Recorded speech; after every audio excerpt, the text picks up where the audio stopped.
Ceritain video yang party ketiga tentang 15 tahun aku tidak bertemu dengan anak aku. Untuk yang komentar nyinyir ya, itu sih terserah kalian mau anggap apa. Tapi maksud aku ini bukan aku membuka aib, toh aku sekarang bukan aku yang dulu guys. Orang itu ada masanya berubah dan titik baliknya di mana orang itu pasti mengalami hal-hal seperti itu.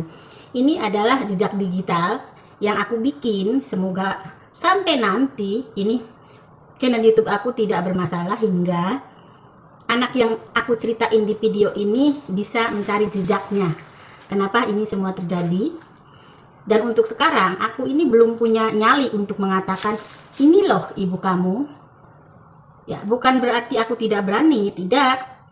Aku naik Gunung Vietnam aja berani, kenapa mengatakan hal ini dari awal itu tidak berani. Aku menjaga perasaan anak itu karena sekarang anak itu berusia 15 tahun, baru masuk SMA, baru mau masuk nih ya, belum sekolah. Jadi usia anak segitu tuh lagi labil guys. Udah ekonomi orang tuanya lagi hancur sekarang, ditambah lagi pikirannya di mana emak aku ya, aku siapa, itu ini. Aku menjaga perasaan itu aja ya guys. Dan oke, kita lanjutin cerita. Nah, kita ini berpisah di bandara ya. Si Jawa pulang dengan jurusan Surabaya, aku pulang dengan pesawat jurusan Jakarta. Setelah kepulangan kami ke Indonesia, tidak ada kontak guys. Toh aku kembali menjalani rutinitas di keluarga aku sendiri, dia juga menjalani rutinitas dia sebagai anggota keluarganya dia di Jawa ya guys. Dan setelah sampai di Indonesia, aku mengalami shock ya. Bukan berarti shock karena kehilangan sosok si Jawa, enggak. Aku mengalami shock dengan apa yang terjadi di rumah guys. Hasil jeripayah aku yang puluhan juta kalau aku kirim ya, zaman itu loh, dan kalau total mah ratusan juta, dari bayangan itu nggak ada. Boleh dibilang hasilnya itu nol gitu ya. Mungkin juga ya yang di atas ya, Allah yang di atas nih tidak meridoi hasil kerja aku karena itu bercampur dengan uang yang bukan halal gitu. Walaupun cara kerja aku di sana halal, tapi aku melakukan hal-hal yang tidak halal dan melanggar norma-norma agama, norma-norma sebagai aku seorang istri, walaupun emang di rumah tangga aku udah diambang kehancuran ya guys. Jadi ceritanya tuh hasil uang aku kemana arahnya itu nggak tahu. Padahal waktu itu anak masih kecil-kecil ya, yang masih AA aja, yang paling besar itu masih SD, dan yang ini yang kecil juga masih SD juga, karena perbedaan anak aku itu 5 tahun dari satu yang kedua guys.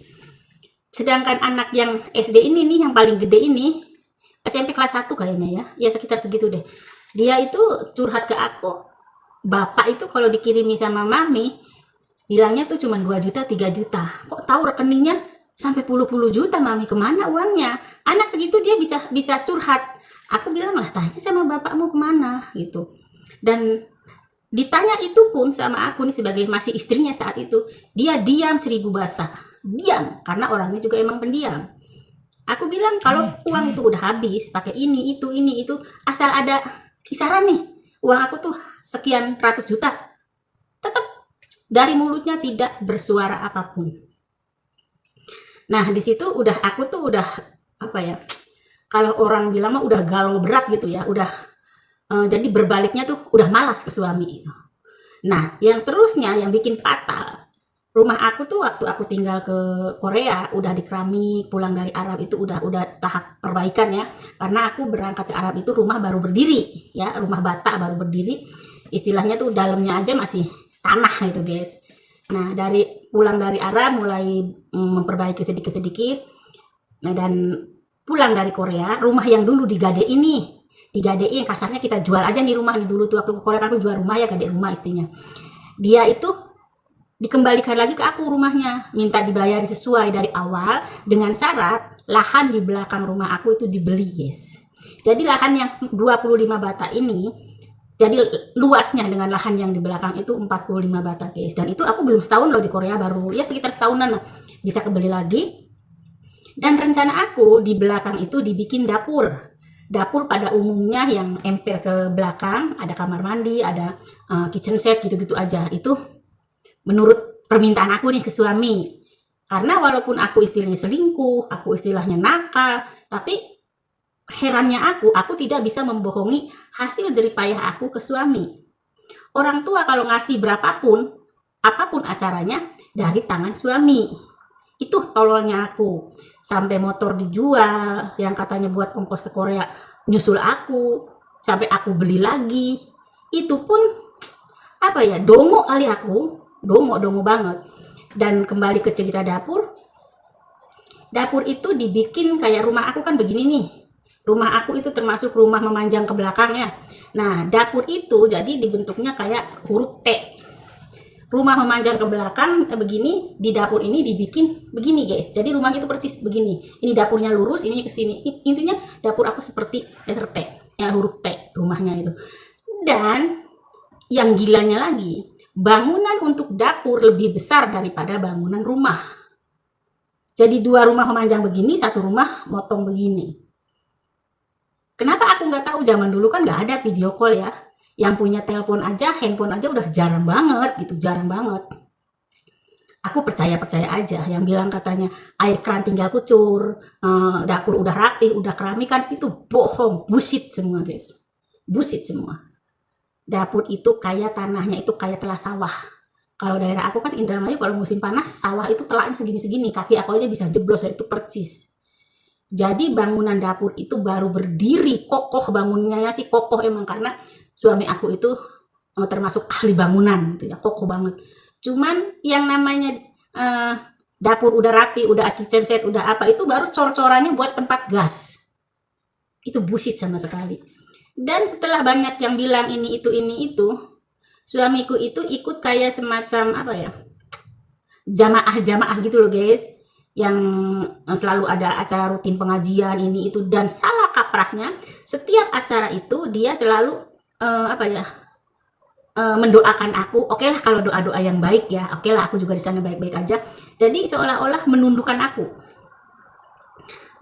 aku dalam arti dengan mungkin dengan ruqyah atau apapun, kan ada ya model-model begitu, hingga aku pun nih istilahnya tuh hidungnya dongo-dongonya aku pulang dari Korea. Zaman dulu tuh 30 juta itu ya sekitar tahun 2000-an lah ya, 2000-an 2001 kayaknya aku pulang deh, pokoknya sekitar 2000-an gitu.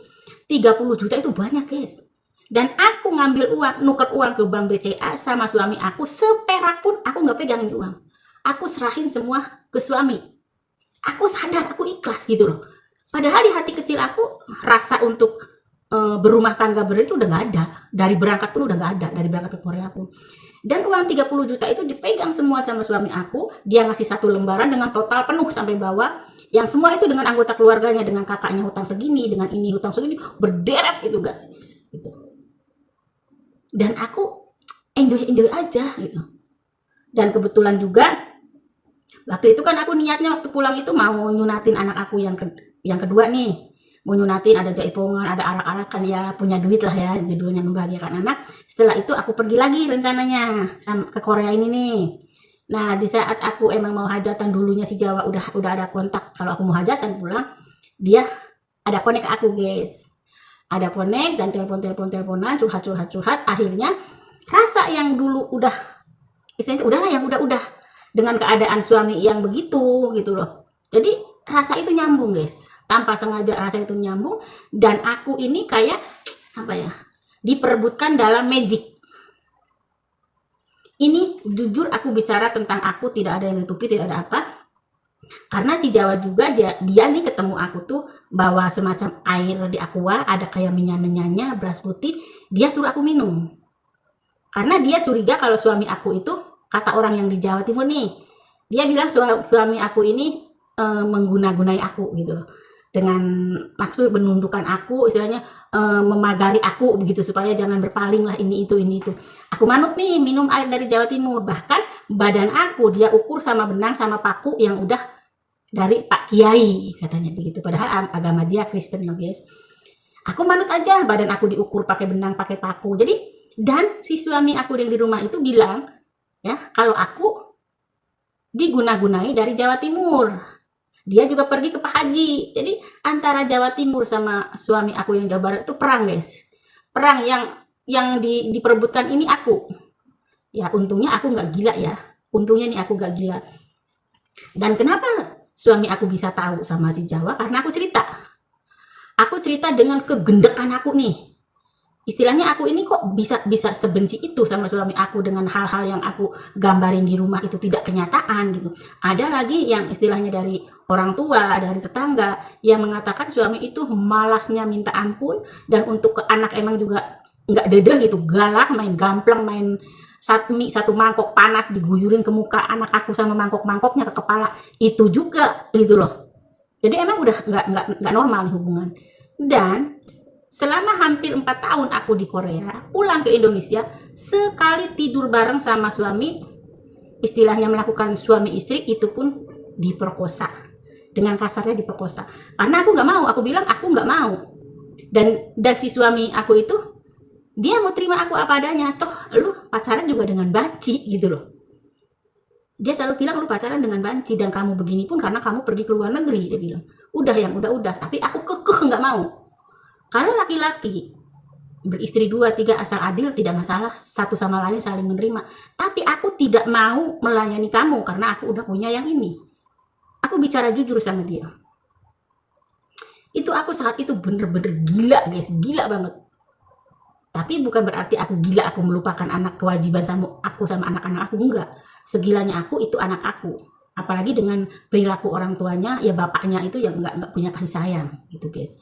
Dengan hasil usaha aku yang nggak tahu hasilnya kemana, yang orang bilang tiap malam Jumat ada acara pengajian, acara inilah itulah, sampai orang tuanya dia, istrinya mertua perempuan aku meninggal, karena kan yang laki-laki sebelum aku menikah juga udah meninggal.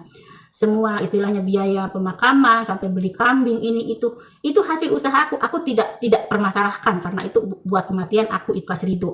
Cuman dari pengaduan dari kiri kanan itu bikin aku, oh ya udahlah, yang udah mau udah gitu loh, udah sampai di sini.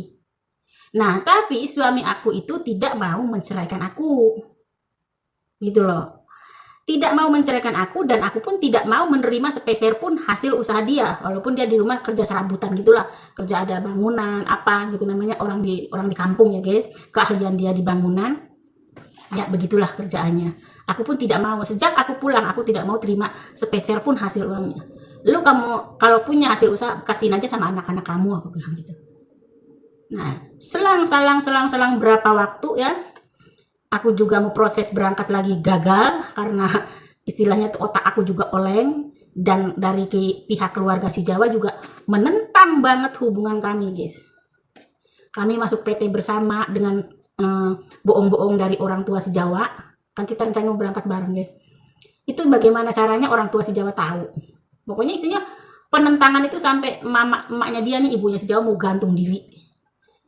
Mengapa mereka sebencinya sama aku, setidak menerima aku? Pertama, status aku kan disebut dikatainnya kesana itu janda ya, tanpa anak gitu. Terus usia aku juga ya, orang mikir dong, aku usianya udah 5 tahun lebih tua gitu. Dia kan anak baru kemarin sore.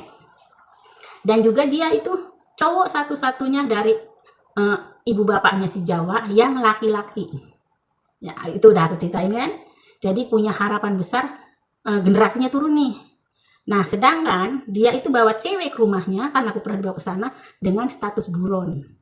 Oke lah, untuk sekilas fisik, face gitu, aku itu tidak memalukan. Bahkan orang-orang sekitar pasar situ, saudara-saudaranya apa, dia nggak nyangka kalau aku ini orang Sunda, kan tahunya aku ini orang Bandung. Dia nyangka ini aku ini orang Jawa sana, Jawa Timuran sana, orang Banyuwangi sana, yang Cina juga, dengan kulit aku gitu, dengan fashion aku gitu guys. Nah singkat cerita, aku ini keluar dari rumah, meninggalkan 2 anak, dan aku juga sewa orang untuk jagain rumah aku, ngurus anak aku, dan semua itu dibiayain dari si Jawa. Aku ini berangkat ke Jawa, diam di sana, dan menikah. Nih, pernikahan aku ini juga tanpa sepengetahuan orang tua aku, dan si Jawa juga tanpa sepengetahuan orang tuanya. Kita nikah itu judulnya nikah aspal, asli tapi palsu guys. Zaman dulu itu termasuk 5 juta dulu ya, udah gede banget itu. Kita ini nikah menurut muslim, ada penghulunya, ada saksi-saksinya, seperti di rumah saudaranya si Jawa. Cuman tapi kalau kita langsung dapat buku nikah 2. Tapi kalau dicek ke tempat asalnya itu, dengan kepala desa atau ke KUA sana, kayaknya nggak ada gitu guys, itu intinya. Dan untuk keluarga aku, mereka itu tahu aku kerja di Bali, di kafe gitu. dan tiap bulan juga kebutuhan anak-anak aku juga ya alhamdulillah tercukupi gitu loh. Dan terus waktu-waktu berjalan sampai akhirnya itu hari raya aku untuk pulang ke kampung itu tidak diperbolehkan. Karena kan mereka taunya aku tidak punya anak gitu. Buat apa pulang gitu. Aku nekat. Nah, di situ aku awalnya minggat. Perhiasan yang aku pakai dari si Jawa gitu, aku jual di jalan untuk biaya pulang, untuk istilahnya biaya lebaran di rumah gitu guys. Dan aku udah di rumah pun si Jawa masih tetap kirimnya dari mana dia? Ya dari hasil uang toko. Kan waktu itu maju-majunya usahanya gitu. Dan terus berjalan begitu istilahnya aku nggak bisa dong. Pikiran aku udah mulai, ya mungkin kalau orang bilang kematnya udah mulai luntur, apa sih emang akunya udah sadar guys. Jadi pikiran aku begini, anak aku lama-lama kebutuhannya makin bengkak, bukan hanya uang jajan yang sehari berapa, bukan hanya makan aja, pendidikannya bagaimana gitu.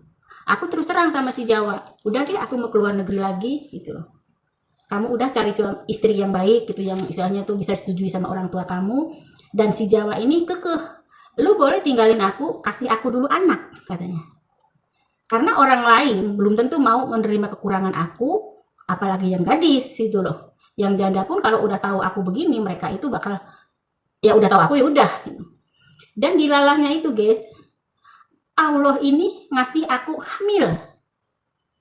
Ngasih aku hamil yang awalnya ibu bapaknya tidak respon sama aku karena aku sedang mengandung cucunya, mereka itu welcome ke aku guys. Aku tinggal bareng di rumahnya dengan perjanjian nih sama si Jawa. Lu kalau udah melahirin ini anak buat gua, lu boleh pergi kemana kamu suka gitu loh. Tidak kembali pun kamu tidak apa-apa, asal aku udah punya anak. Dan aku sejak hamil itu sampai 9 bulan sampai melahirkan itu, aku tidak pernah pulang guys. Dan 100% itu anak si Jawa. Kenapa dengan kekurangan yang begitu laki-laki bisa menghasilkan keturunan? Berarti kan laki-laki itu normal. Ada juga guys, aku pernah baca di YouTube itu, cewek nih yang diperkosa nih di kolam renang atau bagaimana, pakai celana dalam pun kalau spermanya bisa masuk tembus ke dalam, itu bisa hamil. Katanya itu aku pernah baca guys. Itu walaupun bentuknya istilahnya orang bilang kekurangannya banyak dari bentuk itu burungnya, tapi kan spermanya itu normal. Dan aku hamil. Nah, singkat cerita guys, kehamilan aku itu dari kandungan 6 bulan sudah diprediksi perempuan. Antara aku gembira, antara aku istilahnya tuh karena aku ada perjanjian mau ninggalin ya, itu perasaan aku tuh campur aduk guys, campur aduk. Apa ini anak gua gugurin aja gitu, ada pikiran-pikiran ke sana. Dan aku juga pernah minum obat-obatan ini ya, maaf, obat-obatan penggugur kandungan. Cuman karena bayi itu bener-bener kan kalau yang di atas udah menciptakan dia lahir itu ya apapun caranya dia lahir begitu guys. Dan udah ya, kita ceritanya sampai di sini dulu, durasi tidak aman, nanti aku ceritain lagi. Dan cerita ini aku bener-bener mesti menyiapkan mental guys. Jangan ditiru yang jeleknya ya guys, jangan ditiru, anggaplah ini pembelajaran ya. Yang jeleknya, semua jelek jangan ditiru guys. Terus dukung channel Riyadi 15, like, komen, dan subscribe-nya. Untuk yang di 10.000 subscriber nih akan ada giveaway jutaan rupiah untuk kalian ya. Semoga YouTube aku terus